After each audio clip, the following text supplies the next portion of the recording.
బ్రహ్మమొక్కటే పర బ్రహ్మమొక్కటే తందనానా అహి తందనానా పురే తందనానా అల్లుడు తిరుపతి లడ్డు మీద 2 కిస్మిస్ పళ్ళు అంటించినట్టుగా ఈ ఫ్రెష్ గుండెవరు?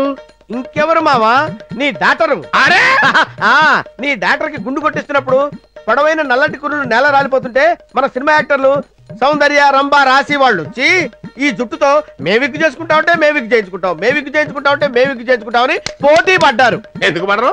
దీని జీవితంలో సగం తిండి ఈ బొచ్చుకే దొబ్బ పెట్టింది. ఏమైనా అల్లుడు, ఇప్పుడు ఈ గుండులో వాటర్ సినిమాలో సబనాజిమిలాగా నిగలాడిపోతుంది. ఇంకే రైట్స్ తీసుకో, తెలుగులో సినిమా దిద్దు గాని దోలు తీరిపోద్ది. లేకపోతే ఏంటి మావా, అసలే నా పిల్లం అలసిపోయి వచ్చింది కదా, కాస్త రెస్ట్ ఇద్దాం లేదా? సారీ పాప, నడిదెత్తి మీద కూడా చెమట బాగా పట్టినట్టుంది. అట్టగాదు, లోపల తీసుకెళ్లి కపాలం చల్లబడేంత వరకు విసురు కరపుచ్చుకుని విసురు. అలాగే. ఈ 7 కొండల వాడ వెంకటరమణ గోవిందా గోవిందా గోవిందా పద గోవిందా. లలిత లలిత రా మరదల పిల్ల రా. ఎలా ఉన్నావు? మా లేఖ్యం గాడు ఏం చేస్తున్నాడు? నాకు ₹1 ఎలా ఇవ్వాలో ఆలోచిస్తున్నాడు. ఓహో, ఏంటి ఇలా వచ్చావు? 2-3 రోజులుగా లలితను చూడలేదు కదా, చూసిపోదామని వచ్చాను.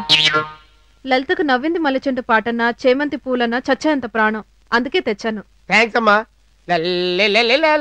అదేంటండి పూలు తీసి రుబ్బురాల పత్రం మీద పెడుతున్నారు? ఇది రుబ్బురోల పత్రం కాదమ్మా, మీ అక్క లల్లి. ఏంటి లల్లి, అమ్మోర్లా గుడికెళ్ళి ఇలా దిష్టి బొమ్మలా తిరిగి వచ్చావు? దిష్టి బొమ్మ కాదమ్మా, శ్రీ వెంకటేశ్వర స్వామి గుడిలో పవిత్రంగా కొట్టించిన గుండు. దండం పెట్టా.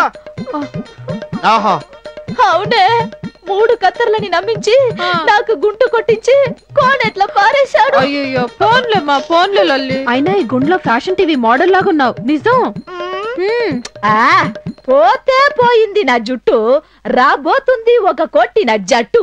ఆ ₹1 కోటి మాత్రం నా చేతిలో పడగానే 25 సవర్ల బంగారంతో సవరం చేయించుకుంటాను.